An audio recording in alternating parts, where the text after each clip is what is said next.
ನಮಸ್ಕಾರ. ವೇದಿಕೆ ಮೇಲೆ ಆಸೀನರಾಗಿರ್ತಕ್ಕಂಥ ಸಂಜಯ್ ಕುಮಾರ್ ಸ್ವಾಮೀಜಿಗಳಿಗೆ ನಮಸ್ಕರಿಸುತ್ತಾ, ವೇದಿಕೆ ಮೇಲೆ ಆಸೀನರಾಗಿರ್ತಕ್ಕಂಥ ಎಲ್ಲ ನನ್ನ ಉದಯೋನ್ಮುಖ ನಾಯಕರುಗಳಿಗೆ, ಸಮಯ ಕಡಿಮೆ ಇದೆ, ಶಿವ ನಾಯಕರ ಬೇರೆ ಸಮಯ ಇಲ್ಲ ಅಂತ ಹೇಳ್ಬಿಟ್ಟು ನಾನು ತಗೊಂಡು ಚೆನ್ನಾಗಿರಲ್ಲ. ಎಲ್ಲ ನನ್ನ ನಾಯಕರಿಗೆ, ನನ್ನ ಜೊತೆ ಬಿ ಅವರು ಹಾಗೂ ಸಮಾಜ ಕಲ್ಯಾಣ ಅಧಿಕಾರಿಗಳು ಹಾಗೂ ನೂತನವಾಗಿ ಆಯ್ಕೆ ಆಗಿರ್ತಕ್ಕಂಥ ಅಧ್ಯಕ್ಷರು, ನಾನು ಕೂಡ ಕಾಯ್ತಾ ಇದ್ದೆ ಅಧ್ಯಕ್ಷ ಭಾಷಣ ಹೇಗಿರುತ್ತೆ ಅಂತ. ಹಾಗೂ ನಮ್ಮ ಕಾರ್ಯನಿರ್ವಹಣಾ ಅಧಿಕಾರಿಗಳು ಹಾಗೂ ನಮ್ಮ ಪೌರಾಯುಕ್ತರು, ನಮ್ಮ DCC ಬ್ಯಾಂಕ್ ನಿರ್ದೇಶಕರು ಹಾಗೂ ಗೊಲ್ಲಳ್ಳಿ, ಇವತ್ತು ನಾಚಳ್ಳಿದಲ್ಲಿ ಇವತ್ತು ನನ್ನ ಸಾಯಂಕಾಲ ಪ್ರೋಗ್ರಾಮ್ ಇದೆ. ಇತಿಹಾಸದಲ್ಲಿ पंडगा पिक्चर बहुत बाकी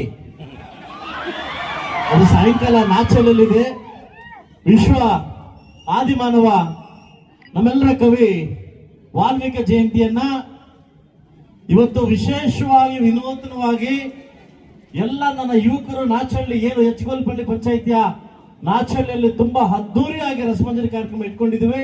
ಸಾಯಂಕಾಲಕ್ಕೆ ನಾನು ಭಾಗವಹಿಸ್ತಾ ಇದ್ದೀನಿ. ಎಲ್ಲ ನನ್ನ ಪ್ರಮುಖ ಲೀಡರ್ಸ್ ಮತ್ತು ನಾಯಕರು ವಾಲ್ಮೀಕಿಯ ಮಹಾಬಂಧುಗಳು ಬಂದು ಕಾರ್ಯಕ್ರಮಕ್ಕೆ ಭಾಗಬೇಕಂತ ನಾನು ಕೇಳ್ಕೊತಾ ಇದ್ದೀನಿ. ಈ ಕಾರ್ಯಕ್ರಮದಲ್ಲಿ ಸಾಕಷ್ಟು ಜನ ಭಾಗಿಯಾಗಿದ್ದಾರೆ. ಎಲ್ಲ ಕೌನ್ಸಿಲರ್ಸ್, ಗ್ರಾಮ ಪಂಚಾಯತ್ ಅಧ್ಯಕ್ಷರು ಎಲ್ಲ ಭಾಗವಹಿಸಿದ್ದಾರೆ. ನಮ್ಮ ಸೋಮಣ್ಣ ಎಲ್ಲ ಭಾಗವಹಿಸಿದ್ದಾರೆ, ಮುನ್ರಾಜ್ ಅವರು ಎಲ್ಲ ಭಾಗವಹಿಸಿದ್ದಾರೆ. ಹಾಗೂ ವಿಶೇಷವಾಗಿ ನನ್ನ ಈ ಕಾರ್ಯಕ್ರಮಕ್ಕೆ ಮಾಧ್ಯಮ ಮಿತ್ರರು ವಿಶೇಷವಾಗಿ ಬಂದಿದ್ದಾರೆ. ಅವ್ರಿಗೂ ನನ್ನ ವಾಲ್ಮೀಕಿ ಜಯಂತಿ ಶುಭಾಶಯಗಳನ್ನು ತಿಳಿಸುತ್ತಾ, ಈಗ ತಾನೇ ಸಾಕಷ್ಟು ಜನ ವಾಲ್ಮೀಕಿ ಅವ್ರ ಬಗ್ಗೆ ಮಾತಾಡಿದ್ದಾರೆ. ನನ್ನನ್ನು ವಿಶೇಷವಾಗಿ ಮಾತಾಡ್ತಕ್ಕಂಥ ಔದಾರ್ಯತೆಯಲ್ಲಿ ಇಲ್ಲ ಅಂತ ಕಾಣ್ತೀನಿ. ಇವತ್ತು ಆ ಮಹಾನ್ ಭಾವ ಏನಾದ್ರು, ಅಂಬೇಡ್ಕರ್ ಮಹಾನ್ ಭಾವ ಏನಾದ್ರು ಇಲ್ಲ ಅಂತಿದ್ರೆ ಬಹುಶಃ ಸಂವಿಧಾನ ಬರ್ಲಿಕ್ಕೆ ಆಗ್ತಾ ಇರ್ಲಿಲ್ಲ. ಆದ್ರೆ ನಾವು ಹೇಗ್ ನಡ್ಕೊಬೇಕು ತ್ರೇತಾಯುಗದಲ್ಲಿ ಅಂತ ಈ ಮಹಾನ್ ಭಾವ ಹಿಂದೆ ಇದ್ರೆ ಸಮಾಜಕ್ಕೆ ಒಂದು ಕಣ್ಣು ಎರಡು ಕಣ್ಣಿದ್ದಂಗೆ ಇವರಿಬ್ರು ಆಗ್ತಾ ಇರಲಿಲ್ಲ. ಅಂದ್ರೆ ನಾವೇ ಹೇಗೆ ಸಂಪ್ರದಾಯವನ್ನ ಬೆಳೆಸ್ಕೊಬೇಕು, ಯಾವ ರೀತಿ ನಾವು ಕಾಯ್ಬೇಕು, ಯಾವ ರೀತಿ ಹಿಂದೂಗಳು ಇದು ಮಾಡ್ಬೇಕಂತ ಇಡೀ ಪ್ರಪಂಚಕ್ಕೆ ಸಾರಿತಕ್ಕಂತ ನಮ್ಮ ಮಹರ್ಷಿ ವಾಲ್ಮೀಕಿ ಜಯಂತಿ ಇವತ್ತು ಕರ್ನಾಟಕ ರಾಜ್ಯದಂತ ವಿಶೇಷವಾಗಿ ವಿನೂತನವಾಗಿ ಕಾರ್ಯಕ್ರಮನ ಆಯೋಜನೆ ಮಾಡಿದೀವಿ. ನಾನು ಕೂಡ ನನ್ನ ತಾಲೂಕಿನಲ್ಲಿ ನಮ್ಮ ತಾಲೂಕು ಆಡಳಿತ ಮತ್ತು ನಾವೆಲ್ಲ ತಾಲೂಕು ಅಧಿಕಾರಿಗಳು ಸೇರಿ ನಿಮಗೆ ಇಲ್ಲಿ ತನಕ ನಾನೊಂದು ಮಾತು ಹೇಳ್ತೀನಿ. ನಾನು ಬಂದು 2 ವರ್ಷ ಆಯ್ತು, ಇನ್ನೇನು ಹತ್ರ 2 ವರ್ಷ ಆಗ್ತದೆ. ಇಲ್ಲಿ ತನಕ ಈ ತರ ವಾಲ್ಮೀಕಿ ಜಯಂತಿನ ನಾನು ಫಸ್ಟ್ ಟೈಮ್ ನೋಡ್ತಾ ಇದ್ದೀನಿ. ಇಷ್ಟು ಒಗ್ಗಟ್ಟಾಗಿ, ಇಷ್ಟು ವಿಜೃಂಭಣೆಯಿಂದ ನೋಡ್ತಾ ಇರೋದು ಫಸ್ಟ್ ಟೈಮ್. ಇವತ್ತು ಬಹುಶಃ ನಾನು ಒಳ್ಳೆ ಊಟ ಮಾಡ್ದಂಗೆ ಖುಷಿ ಆಯ್ತು. ಅಪ್ಪ, ಹಿಂಗಾದ್ರೂ ನಮ್ಮ ವಾಲ್ಮೀಕಿ ಜಯಂತಿಗೆ ಒಳ್ಳೆ ಹಬ್ಬ ಬಂತಪ್ಪ, ವಾಲ್ಮೀಕಿ ಜಯಂತಿ ಒಗ್ಗಟ್ಟು ಬಂತಪ್ಪ, ಹಿಂಗಾದ್ರೂ ಮುಂದೆ ಹೋಗ್ಲಿ ಅನ್ನೋ ಸಂತೋಷದಿಂದ ಶಾಸಕರು ಮಾತಾಡ್ತಾ ಇದ್ದೀನಿ. ಸ್ನೇಹಿತರೆ, ಸಾಕಷ್ಟು ಸವಾಲುಗಳು ನನ್ನ ಮುಂದೆ ಇದಾವೆ. ನಾನು ಯಾವ ಜಾತಿ ಕೂಡ ಇಲ್ಲಿ ತನಕ ಯಾವ ಜಾತಿ ಕೂಡ ಯಾವ ಧರ್ಮ ಕೂಡ ಅಗೌರವ ಮಾಡ್ತಕ್ಕಂಥ ಕೆಲಸ ಈ ಶಾಸಕರು ಮಾಡಿಲ್ಲ. ಯಾಕೆಂದ್ರೆ ಎಲ್ಲರೂ ನಮ್ಮವರೇ. ಹಾಗಾಗಿ ವಿಶೇಷವಾಗಿ ಈ ಕೆಳ ಜಾತಿಗಳು, ಈ SC ST OBC ಕೆಲ ಜಾತಿಗಳನ್ನ ಅವರ ಸಂಘಟನೆಯನ್ನ ಮಾಡಿ ಅವರ ಮಕ್ಕಳನ್ನ ವಿದ್ಯಾಭ್ಯಾಸದ ಕಾಣಿ ಒಳ್ಳೆ ಒಟ್ಟಕ್ಕೆ ವಿದ್ಯಾಭ್ಯಾಸ ಕೊಡ್ತಕ್ಕಂಥ ಕರ್ತವ್ಯವನ್ನು ನಾನು ಮಾಡ್ತಾ ಇದ್ದೀನಿ.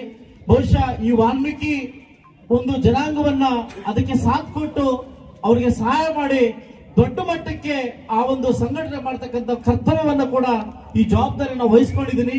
ಇವತ್ತು ತಮ್ಮೆಲ್ಲರೂ ಗೊತ್ತಿದ್ದಂಗೆ ನಮ್ಗೆ ಜಾಗ ಇತ್ತು, ವಾಲ್ಮೀಕಿ ಭವನ ಕಟ್ಲಿಕ್ಕೆ ಜಾಗ ಇತ್ತು. ಆದ್ರೆ ದುಷ್ಕರ್ಮಿಗಳು ಕೆಲವರು ನಮ್ಮ ಜಾತಿಯ ಕೆಲವು ನಾರದ ಮಹರ್ಷಿಗಳು,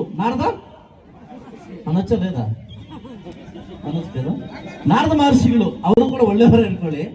ಇವರಿಗೆ ಎತ್ಕಟ್ಟಿ ನಮ್ಮವರೇ, ನಾವು ಟೆಸ್ಟ್ ಮಾಡಿದಾಗ ಎನ್ಕ್ವೈರಿ ಮಾಡಿದ್ರೆ ನಮ್ಮವರೇ ಇದ್ರು. ಅವರು ಆ ಜಾಗವನ್ನ ಕಬಳಿಕೆ ಮಾಡಕ್ಕೆ ಮಾಡಿದ್ರು. ಈಗಾಗಲೇ DC ಅವರಿಗೆ ಮತ್ತು ತಹಸೀಲ್ದಾರ್ಗೆ ಸ್ಟ್ರೈಟ್ ಒಂದು ಆರ್ಡರ್ ಮಾಡಿ ಈ ಕೂಡಲೇ 24 ಗಂಟೆ ಒಳಗಡೆ ಆ ಜಾಗವನ್ನ ಸರ್ವೆ ಮಾಡಿ ನಮ್ಗೆ ಹ್ಯಾಂಡ್ ಮಾಡ್ಬೇಕಂತ ಆರ್ಡರ್ ಆದೇಶ ಮಾಡಿದಕ್ಕೆ 24 ಗಂಟೆ ಜಾಗ ನಮಗೆ ಬಂತು. ಇದ್ರ ಪ್ರಕಾರವಾಗಿ ಬಹುಶಃ ಕರ್ನಾಟಕ ರಾಜ್ಯದಲ್ಲಿ 224 ಕ್ಷೇತ್ರದಲ್ಲಿ ಮುಳುಬಾಗಲು ಭೂಪಟದಲ್ಲಿ ಇದೆಯೋ ಇಲ್ಲ ಅಂತ ನಂಗೆ ಡೌಟ್ ಆಗಿದೆ. ಪ್ರತಿ ಸಾರಿ ಕೂಡ ಸರ್ಕಾರವನ್ನು ನಾನು ಪ್ರಶ್ನೆ ಮಾಡ್ತಾ ಇರ್ತೀನಿ. ನಾನು ಕೂಡ ಬೇಡ ಅಂತ ಮೊಳಕೆ, ನಾನು ಒಬ್ಬ ಶಾಸಕನಾಗಿದ್ದೀನಿ, ಪ್ರಜಾಪ್ರಭುತ್ವದಲ್ಲಿ ಇದ್ದೀನಿ, ನನಗೂ ಅನುದಾನ ಕೊಡಿ ಅಂತ ಕೇಳ್ತಾ ಇದ್ದೀನಿ. ನಮ್ಮ ವಾಲ್ಮೀಕಿ ಜನ ಇದ್ದಾರೆ, ಅವರು ಬೆಳಿಬೇಕು, ಅನುದಾನ ಕೊಡಿ ಅಂತ ಒಂದು ಸೆಷನ್ ಅಲ್ಲಿ ಕಿತ್ತಾಡಿ ವಾಲ್ಮೀಕಿ ಭವನ ಕಟ್ಟಬೇಕು ಅನ್ನೋದು ಉದ್ದೇಶದಿಂದ ಇವತ್ತು 2.5 ಕೋಟಿಯನ್ನ ಅಮೌಂಟ್ ತಂದಿದ್ದೀನಿ. 2.5 ಕೋಟಿ ಅಮೌಂಟ್ ಈಗಾಗಲೇ DC ಅಕೌಂಟ್ ಅಲ್ಲಿ 50 ಲಕ್ಷ ಬಿಡುಗಡೆ ಮಾಡ್ಕೊಂಡು ಇಟ್ಕೊಂಡಿದ್ದೀನಿ. ಇವತ್ತು ನಾನು ನಿಮ್ಗೆ ಮಾತು ಕೊಡ್ತಾ ಇದ್ದೀನಿ, 2.5 ಕೋಟಿ ಏನಾದ್ರು ಸಾಕಿಲ್ಲ ಅಂತಂದ್ರೆ ನನ್ನ ಪ್ರಾದೇಶಿಕ ಅಭಿವೃದ್ಧಿ ಇವತ್ತೇ ಅನೌನ್ಸ್ ಮಾಡಿದೆ 50 ಲಕ್ಷ ರೂಪಾಯಿನ ನಾನು ಕೊಡ್ತಾ ಇದ್ದೀನಿ. ಇನ್ನು ಮುಂದೆ ನಮ್ಮ ಮಕ್ಕಳು ಯಾರೇ ವಿವಾಹ ಆಗ್ಬೇಕಾದ್ರೂ ಏನೇ ಕಾರ್ಯಕ್ರಮ ಆಗ್ಬೇಕಾದ್ರೂ ನಾವು ಬೇರೆ ಕಡೆ ನೋಡ್ಬೇಕಾಗುತ್ತೆ. ನಮ್ಮ ದುಡ್ಡಿದೆಯೋ ದುಡ್ಡಿಲ್ವೋ ಗೊತ್ತಿಲ್ಲ, ನಾವು ಬೇರೆ ಕಡೆ ನೋಡ್ಬೇಕಾಗುತ್ತೆ.